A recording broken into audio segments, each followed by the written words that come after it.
झूठ का मुकाबला। कहानी शीर्षक। किसी गांव में एक बनिया किराने की दुकान करता था। एक दिन शहर जाते हुए रास्ते में उसे एक जाट मिला। महाजन को कर्ज की किस्त चुकाने के लिए जाट भी उसी शहर को जा रहा था।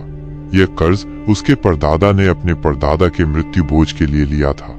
100 रुपए का कर्ज सूद जुड़ते जुड़ते 50 बरस में बढ़कर 1000 रुपए हो गया था। बेचारा जाट इस चिंता में डूबा चला जा रहा था कि पुरखों की जमीन को साहूकार के पंजे से कैसे छुड़ाए कि सहसा उसने बनिए को कहते सुना, ए चौधरी, कहाँ जा रहे हो? महाजन को किस्त चुकाने, अपने खेत छुड़ाने के लिए कुछ करते क्यों नहीं? जाट ने कहा, कुछ समझ नहीं पड़ता शाहजी। मेरे परदादा ने 100 रुपए लिए थे जो बढ़कर 1000 रुपए हो गए हैं। मेरे पास ज्यादा जमीन भी तो नहीं। आप ही बताइए, कर्ज चुके तो कैसे? इसकी ज्यादा चिंता मत करो। जो भाग्य में लिखा है होकर रहेगा। इसे भूल जाओ और मन बहलाने के लिए कहानी सुनते सुनाते चलते हैं। इससे रास्ता आराम से कटेगा। क्या कहते हो? ठीक है, होनी पर रोने धोने से क्या फायदा। चलो कहानियों से जी बहलाते हैं, पर एक शर्त है। कहानी चाहे सरासर झूठी और बेतुकी ही क्यों ना हो, हम में से कोई उसे झूठी नहीं कहेगा। हम में से जो दूसरे की कहानी को झूठी कहेगा उसे 1000 रुपए देने पड़ेंगे। बनिए ने कहा, मंजूर, पर पहले मैं सुनाऊंगा। फिर उसने यूं कहानी शुरू की। तुम तो जानते हो मेरे परदादा बनियों में सर्वश्रेष्ठ थे। वे बहुत धनवान थे। सही शाहजी, बिल्कुल सही, जाट ने कहा। एक बार मेरे महान परदादा 40 जहाज लेकर चीन गए। वहां उन्होंने अनमोल हीरे मोतियों का कारोबार किया। सही शाहजी, बिल्कुल सही। वहां वे कई बरस रुके और ढेरों धन कमाया। जब वे वहां से वापस आए तो अपने साथ कई अजब गजब चीजें लाए। उनमें एक बोलने वाली सोने की पुतली भी थी। वो ऐसी कुशलता से बनाई हुई थी कि हर सवाल का जवाब देती थी। सही शाहजी, बिल्कुल सही। बहुत से लोग उन अनोखी पुतली से अपना भाग्य जानने आए और उसके जवाबों से पूरी तरह संतुष्ट होकर गए। एक दिन तुम्हारे परदादा भी बोलने वाली पुतली से कुछ पूछने के लिए मेरे परदादा के पास आए। तुम्हारे परदादा ने पूछा, सबसे बुद्धिमान जाति कौन सी है? पुतली ने जवाब दिया, बनिया। फिर उन्होंने पूछा, धरती पर सबसे मूर्ख जाति कौन सी है? पुतली ने कहा, जाट। तुम्हारे परदादा ने आखिरी सवाल पूछा, हमारे खानदान में सबसे बड़ा मूर्ख कौन होगा? पुतली ने तुरंत जवाब दिया, चौधरी लारी सिंह। बनिए की बात सुन रहे जाट का यही नाम था। सही शाहजी, बिल्कुल सही, जाट ने कहा। हालांकि बनिए का व्यंग्य उसके दिल में चुभ गया। उसने मन ही मन निश्चय किया कि वो बनिए के बटखरों से ही इसका ऐसा हिसाब चुकाएगा कि वो उम्र भर याद रखेगा। बनिए ने कहना जारी रखा। पुतली की ख्याति फैलते फैलते राजा तक पहुंची। उन्होंने मेरे परदादा को बुलवाया और पुतली ले ली। बदले में महाराज ने उन्हें अपना प्रधानमंत्री बना दिया। सही शाहजी, सही। बरसों तक उन्होंने महाराज की सेवा की। जब वे वृद्ध हो गए तो उनके स्थान पर मेरे दादा प्रधानमंत्री बने। वे बहुत ठाट बाट से रहते थे और राजकाज की तरफ कुछ कम ध्यान देते थे। इससे महाराज नाराज हो गए और उन्हें पागल हाथी के आगे फेंकवा दिया। पर मेरे दादा को देखते ही हाथी शांत हो गया, उन्हें झुककर प्रणाम किया और उन्हें सूंड से उठाकर अपनी पीठ पर बिठा लिया। सही शाहजी, सही, जाट ने कहा। यह देखकर महाराज बहुत प्रभावित हुए। उन्होंने मेरे दादा को पद पर बने रहने को कहा और उन्हें पुरस्कारों से लाद दिया। मेरे दादा के देहांत के बाद मेरे पिता प्रधानमंत्री बने, पर उन्हें ये काम पसंद नहीं था, सो इस्तीफा देकर वे दिसावर चले गए। इस यात्रा में उन्होंने कई अजूबे देखे, जैसे पेड़ से उल्टा लटकने वाला एक पैर का आदमी, एक आंख का दैत्य, हरे बंदर वगैरह वगैरह। एक दिन मेरे पिता ने एक मच्छर को अपने कान के पास भनभनाते देखा, जो उन्हें काटने की ताक में था। उनकी समझ में नहीं आया कि वे क्या करें। तुम तो जानते हो कि हम बनिए किसी जीव को नहीं मारते। सही शाहजी, सही, जाट ने कहा। सो पिताजी ने मच्छर के पांव पकड़कर दया की भीख मांगी। मच्छर बहुत खुश हुआ, बोला, मैंने बहुत दुनिया देखी, पर आप जैसा महान आदमी नहीं देखा। मैं आपके लिए कुछ करना चाहता हूँ। ये कहकर उसने अपना मुंह खोला। उसके मुंह में पिताजी ने दहकते हुए सोने का एक विशाल महल देखा। महल के झरोखे में उन्हें एक अपूर्व सुंदरी बैठी दिखी। इतनी सुंदर स्त्री उन्होंने पहले कभी नहीं देखी थी। उसके एकदम पीछे उन्होंने एक किसान को देखा जो उस पर हमला करने ही वाला था। मेरे पिता वीरता के लिए विख्यात थे। वे तुरंत मच्छर के मुंह में कूद पड़े और उसके पेट में घुस गए। वहां इतना अंधेरा था कि हाथ को हाथ नहीं सूझता था। सही शाहजी, बिल्कुल सही। थोड़ी देर बाद आंखें अंधेरे की कुछ अभ्यस्त हुई तो पिताजी ने महल, राजकुमारी और नीच किसान को फिर देखा। पिताजी किसान पर टूट पड़े, जो कोई और नहीं तुम्हारा बाप था। मच्छर के पेट में वे पूरे 1 बरस लड़ते रहे। आखिर में तुम्हारे बाप ने पिताजी के पैर पकड़कर दया की भीख मांगी। पिताजी बहुत दयालु थे, उन्होंने उसे छोड़ दिया। पिताजी ने राजकुमारी से शादी की और महल में रहने लगे। वहीं मेरा जन्म हुआ। तुम्हारे बाप को पिताजी ने अपनी सेवा में रख लिया। वो रात दिन फाटक पर चौकीदारी करता था।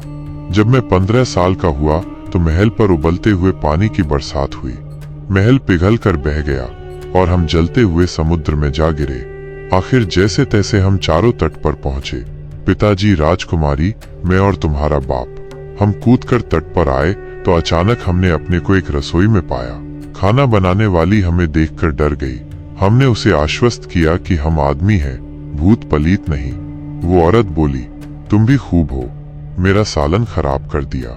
आखिर तुम्हें मेरी देगची में घुसने और मुझे डराने की क्या सूझी? हमने उससे माफी मांगी और कहा, हम इस देगची में कैसे पहुंचे ये हम भी नहीं जानते। हम पिछले 15 बरस से एक मच्छर के पेट में बने महल में थे। औरत ने कहा, ओह, अब मैं समझी। ठीक 15 मिनट पहले एक मच्छर ने मेरी बाह पर काटा था। ये देखो, यहाँ अभी तक लाल है। लगता है मच्छर के काटने से तुम लोग मेरी बाह के अंदर पहुंच गए। मुझे बहुत जलन हुई। जहर को निकालने के लिए मैंने दबाया तो सरसों के दाने जितनी बड़ी काले खून की बूंद निकली और देगची के उबलते पानी में गिर गई। मुझे क्या पता था कि तुम लोग उसके अंदर थे। तब मुझे मालूम हुआ कि मैं सिर्फ 15 मिनट पहले पैदा हुआ था। हालांकि मैं 15 बरस के लड़के जैसा लगता था। हम ये जानकर हैरान रह गए कि मच्छर के पेट में हम सिर्फ 15 मिनट रहे थे। इतने कम समय में ही मैं पैदा हुआ, बड़ा हुआ और तुम्हारे और मेरे पिता की उम्र 15 बरस बढ़ गई। मैं लगता ज्यादा का हूँ, पर वास्तव में मैं अभी 10 बरस का बच्चा ही हूँ। वो तो मच्छर के दहकते हुए पेट में 15 मिनट रहने से मेरी बढ़ोतरी तेजी से हुई। सही शाहजी, बिल्कुल सही। जब हम रसोई से बाहर आए तो हमने देखा कि हम दूसरे मुल्क में आ गए हैं। हम जिस गांव में पहुंचे वो यही गांव है। पिताजी, जो पहले प्रधानमंत्री थे, ने किराने की दुकान लगा ली। उनके बाद वो दुकान मैं देखता हूँ। वो राजकुमारी, मेरी माँ, अभी पिछले दिनों स्वर्ग से धार गई। ये तो तुम्हें मालूम ही है। यही मेरी कहानी है। सही शाहजी, बिल्कुल सही। जाट ने कहा, आपकी कहानी बिल्कुल सच्ची है। कहानी तो मेरी भी सच्ची है, पर वो आपकी कहानी की तरह मजेदार नहीं है। सुनो, मेरे परदादा गांव के सबसे अमीर जाट थे। वे रूपवान, रौबीले, होशियार और नामवर थे। सब उनकी इज्जत करते थे। वे गांव के मुखिया थे। गरीब और असहाय की मदद करना वे अपना धर्म समझते थे। पंचायत में वे हमेशा उनकी तरफदारी करते थे। जिनके पास बैल नहीं थे, उनके खेतों में वे अपने बैलों से जुताई करवाते थे और अपने हाली भेजकर लोगों को कटाई में मदद करते थे। जरूरतमंदों के लिए उनके धान के भंडार हमेशा खुले रहते थे। वे आसपास के तमाम गांवों के झगड़े निपटाते थे। राजा और हाकिम के फैसले से भी लोग उनके फैसले का ज्यादा मान रखते थे। वे भीम से ज्यादा ताकतवर थे। बदमाश और लुच्चे लफंगे उनसे थर थर कांपते थे। सही चौधरी, सही, बनिए ने कहा। एक बार हमारे गांव में भयंकर अकाल पड़ा। एक बूंद भी पानी नहीं बरसा। नदियां और कुएं सूख गए। पेड़ हरियाली के नाम पर घास का तिनका तक नहीं बचा। मवेशी, चिड़िया और जानवर मरने लगे। मेरे परदादा ने देखा कि उनके धान के भंडार छींचते जा रहे हैं। अगर जल्दी ही कुछ नहीं किया तो लोग भूखों मर जाएंगे। सो उन्होंने जाटों की पंचायत बुलाई और कहा, भाइयों, निश्चित ही इंद्र भगवान हमसे नाराज हैं। अगर हमने जल्दी ही कोई उपाय नहीं किया तो हम में से कोई नहीं बचेगा। तुम अपने खेत 6 महीनों के लिए मुझे दे दो। मैं ऐसा इंतजाम करूंगा कि हर खेत में फसल लहलहाएगी। जाट मान गए। तब मेरे परदादा ने अपनी कमर कसी और हजारों बीघा के गांव को एक ही झटके में उठाकर अपने सर पर रख लिया। सही चौधरी, सही, कहते हुए बनिया मन ही मन इस बेतुकी बात पर हंसा। फिर मेरे परदादा पूरे गांव को सर पर उठाए हुए बरसात की खोज में चल पड़े। जहां भी बरसात होती वे वहां पहुंच जाते और बरसात के पानी को खेतों, कुओं और तालाबों में इकट्ठा कर लेते। जाटों से कहकर उन्होंने सारे खेतों को जुतवाया और बुवाई करवा दी।